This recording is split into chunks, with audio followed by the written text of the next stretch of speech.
Hey, what's up, guys? This is Christian Brindle with Six Figure Medicare Agent. Hope this video finds you doing well. And we're back with another video. Today, guys, we're going to talk about which gurus do I personally listen to and do I study and do I really try to learn from, really, in my own personal journey. This is something that gets asked a lot, right? Who are the gurus that you study? I'm going to go over several in this video that I study or I have studied at one point in time. Really, what I would say is the best thing for this video to be titled would be my biggest influences, right? So I'm actually really excited about this video. This is something that I'm passionate about. I love my influences, right? Because I'm interested in them. So it's something that I'm interested to talk about. So I'm really excited to kind of break this down with you guys. Before I do that, though, guys, I got to talk to you about this video sponsor, my favorite telemarketing lead company. And that's, of course, Lead Heroes, you guys. Lead Heroes has got you covered when it comes to telemarketing leads, final expense leads, Medicare supplement leads, Turning 65 leads. Just because you watch this video today, they're going to give you 10% off any order you make on their website. I feel like they really just got something for everybody if you sell in the senior insurance space. The link to their site can be found down in the description, as well as a coupon code to get 10% off and redeem it at checkout on their website. So go ahead and check them out. All right, guys, let's talk about my influences. So I'm somebody that when I study somebody, I study them very closely, and I'm absolutely fascinated by them. And I want to really know everything about them. I kind of have a little bit of a obsessive personality with certain things. I don't know if you guys have noticed that. I have an obsessive personality, and in my opinion, I believe that anybody that really is going to be super successful has somewhat of an obsessive personality in certain areas of their life. I don't necessarily think it's a bad thing. It can be a bad thing if it's not kept in check, however. But for me, guys, I'm just going to kind of go through a list of influences that I have. Of course, if I don't say this name, it might sound disrespectful, so I'm just going to say it. Of course, my father, my dad, has got to be put in that category because he brought me into the business, and he kind of showed me the ropes early on and kind of cut my learning curve as a very young agent at the age of 20, 21, 22 in the business. And my dad taught me how to work hard as a kid. So I got to put my dad in there. And my dad was a very good insurance salesman for a very long time. And so he's kind of was my introduction to the industry. Would I have ever found it without him? I don't know. Who knows? Probably not. It's such a niche thing. It's one of those things where our business can be so secretive and no one really even knows that it's going on, right? It can be it's so big. It's so huge when you really think about it. But there's so many people that don't even know it exists. And so I got to put my dad in there. Moving on from that, you guys, my biggest influences early on were probably Steve Jobs. Right? So I've studied Steve Jobs immensely. I've watched every documentary. I've read multiple books on Steve Jobs. I am fascinated by Steve Jobs. I think he was one of the most brilliant minds and brilliant entrepreneurs out there. And I think every entrepreneur should probably study Steve Jobs in some capacity if you want to build a business and how to get things done. He kind of comes from the standpoint that you can't be everybody's friend. You got to be a little bit ruthless, but you also got to think a little outside the box and try to not be like everybody else and kind of, be the best version of yourself that you can be with your business and your brand, but make it unique, make it clean, make it, aesthetically pleasing to the eyes. Steve Jobs was the type of guy that said computers can be sexy, right? Computers can be beautiful. They can be artwork almost.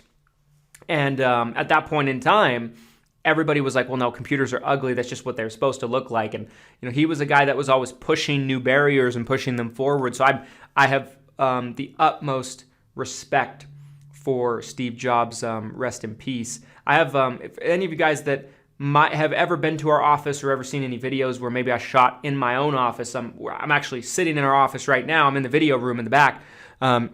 But I have a framed painting of Steve Jobs in my office because he's definitely at the top of the list when it comes to my influences. Next on my list, I would say my own personal influences would be Grant Cardone, right? Uncle G, GC, right? it's been rumored that I have a Grant Cardone quote tattooed on my arm, my left arm. Well, do I? Do I not? I cannot confirm or deny. If we can get this video to 100 likes, I will show it or not show it if it's fake. So there's a deal, guys. 100 likes. Like the video if you really want to know the answer to that, if you have any interest whatsoever. But yeah, guys, Grant Cardone. I was introduced to Grant Cardone, I believe, at the age of 22 by a very close friend of mine in the business. And when it came to Grant Cardone, he was really the message that I needed to hear, right? Sales, right? Promotion, marketing, think big, right? Don't be afraid to try to make a lot of money. It's not a bad thing, right? That was his message at that point in time. Invest in real estate, right? And he was such a dynamic presenter. He's all about branding, right? There's nobody better, in my opinion, at branding than Grant Cardone. Very, very few people that are better at branding. This is a guy that is everywhere, right? He looks at social media. He's actually the person, believe it or not, that got me interested in the concept and the idea of promoting my business on social media. He was the one, because I remember there was a video that he put out, and I think his wife Elena did it with him in their studio years ago. I remember I was listening to it. I was driving to an appointment when I still did windshield time. This must have been 5 years ago, if not more, maybe 5 or 6 years ago. And he was talking about, it was a 1 hour video about how to utilize social media. And he was just talking, and some of the things he was saying, he was like, I was tweeting, I was having my staff tweet every 30 minutes because more is more, right? That was his concept. More is more. I want to pound my content out there. I want to bang these social media platforms. That's what he used to say all the time. I want to bang that social media platform. And then he would be criticized by people that saying you're tweeting too much. And he would say that social media experts were like, Grant Cardone's an example of what not to do. So what he did was he made an adjustment and said, okay, instead of tweeting every 30 minutes, tweet every 15 minutes. And he just absolutely push his message out into the stratosphere. People would complain that they were getting too many emails from him. So he would go to his email department or his marketing department and say, okay, I want you to double up on the emails. And that was really his approach. And that made such a lasting impression on me. If you guys think that we put out a lot of content, really that mindset was really what was instilled in me to do that, right? Was Grant Cardone early on. I remember, one time he was talking about, he's like, these are free platforms. These are free platforms that you can create on, and you can reach more people than ever before. This is stupid not to use this in your business. And he was right. It's absolutely been transformational for our business on the agent side as well as the consumer side. It's just helped us do business in a much better and more scalable way. Maybe not to replace what we were doing before, but maybe add another layer to it, right? It does replace certain elements, like we don't cold call anymore or anything like that. But I just remember listening to that video, and he's like, when it comes to posting on Facebook, he's like, I want to bang Facebook. He's like, I want to post and post and post and post. And Grant Cardone definitely has probably been one of the most influential people to my personal development, if not the most influential person. Mr. 10X, Mr. Be Obsessed or Be Average, right? I love me some Grant Cardone and some Uncle G, and I owe him a lot of my success today because I've learned a lot from Grant Cardone. I've studied him closely. I still watch his videos pretty regularly. So I love Grant Cardone. The other person that I'd like to mention is, of course, Gary Vaynerchuk, right? I've read several of Gary Vaynerchuk's books. I've read Jab, Jab, Jab, Right Hook. I love that book. I read Crush It. I have Crushing It, and I have Ask Gary Vee. I just haven't read them yet. But I've also watched a ton of Gary Vee videos, right? And he just kind of instilled the message in me even more that I originally got from Grant Cardone because I knew about Grant Cardone first. But he instilled the message to me that, you can do so much online, you can do so much with social media, you can do so much at branding. And he was absolutely 100% spot on with it. And I took a lot from him in terms of that and in terms of the hustle and the entrepreneurship and the business mindset and the business mentality. There's very few people like Gary Vaynerchuk and his ability to portray a message, and big Gary Vee fan as well. The next person I wanted to talk to you about in terms of my personal influences was Patrick Bet-David, right, of Valuetainment, the CEO of People Helping People, right? And a lot of insurance people in the insurance industry absolutely hate PHP. I don't think one way or the other about PHP. I think it's kind of like an MLM kind of like insurance agency. I wouldn't want to be a part of it, but I think he's brilliant in terms of his ability as a business mind, as a YouTuber, as a content creator. Valuetainment's got some of the best content in the world, period, right? And you look at kind of what he is expanded to. I learned about him because he did an interview with Grant Cardone called Grant Cardone's Most Controversial Interview, long time ago. And that's how I discovered Valuetainment at that point in time. And at that point, Patrick was interviewing people like Grant Cardone, Robert Kiyosaki, different people like that, other people in the personal development space, in the business mindset space, in the guru space. But then he started to kind of branch out and really expand his horizons. Now he interviews political figures. He interviewed Jerry Springer. He interviews, people that came from, maybe the Middle East, or maybe were used to be part of Al-Qaeda. He interviews, communists. He interviews people that were former mafia members. I mean, he just interviews everybody. He interviewed Kobe Bryant, like professional athletes, like celebrities.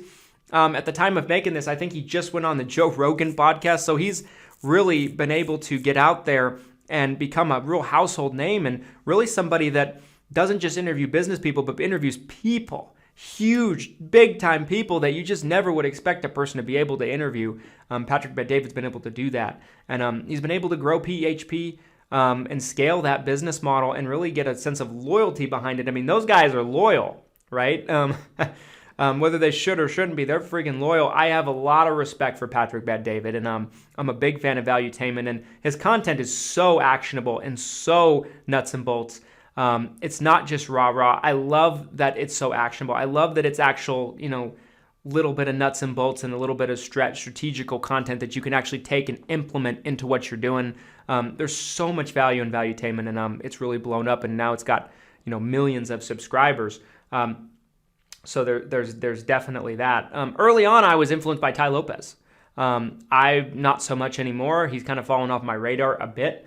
But when he was doing the whole, here in my garage advertisements, right? And they were popping up on every single YouTube video, here in my backyard, those kind of videos. I learned a lot from watching him about promotion and marketing, right? And how to get attention, because there was really no one better. He was using controversial things to get attention, right? He was using Lamborghinis and sports cars and, pretty girls and bathing suits and mansions and private jets. And he would just shoot videos with his iPhone on these things, and then he would talk about books and personal development, all this stuff, and be like, buy my course, you can be like me, kind of thing. Brilliant marketer, one of the best probably that we've ever seen online, in my opinion. So I'm a big fan of his, really. I mean, I never bought a program from him, but I've watched a lot of his free content, and I've gotten a lot of value out of it just from a marketing standpoint. Be like, oh, I love that. And I'm into the whole personal development thing, guys. I really am. I enjoy personal development. I love to read. I love to learn. I love to kind of get better and get stronger. Another influence of mine would probably be, and this hasn't been as of late, this was probably several years ago, but Howard Stern. When it comes to making videos, podcasting, hosting shows, doing interviews, things like that, Howard Stern was a big influence of mine. Probably the originator of the shock jock, right? But he was just so methodical and so brilliant at getting people's attention. Did you guys know 2003, 2004, regardless of what you think about Howard Stern, 2003, 2004, at its peak when his show was on terrestrial radio, right? Regular radio before he went to satellite, before he went to Sirius, which then later turned into Sirius XM. At the peak of his show, it was getting, I don't remember the exact number, but it was somewhere between 20 to 25 million listeners every morning across the country. That's insanity. And, there's just, and then it kind of later turned into him being able to get his huge money, $100 million a year, $150 million a year in salary from satellite radio. It's just because he's a fantastic broadcaster, and he's able to take a topic that might be boring as dust, right? Boring as nails to a normal person. And he's able to kind of, articulate it in a way that makes it interesting for the person. He's a fantastic communicator, and he's funny, he's entertaining. So Howard Stern has been a big influence on mine because of that. I've been a fan just because of that. I'm not so much, and as these days, his show isn't, in my opinion, as good as it used to be.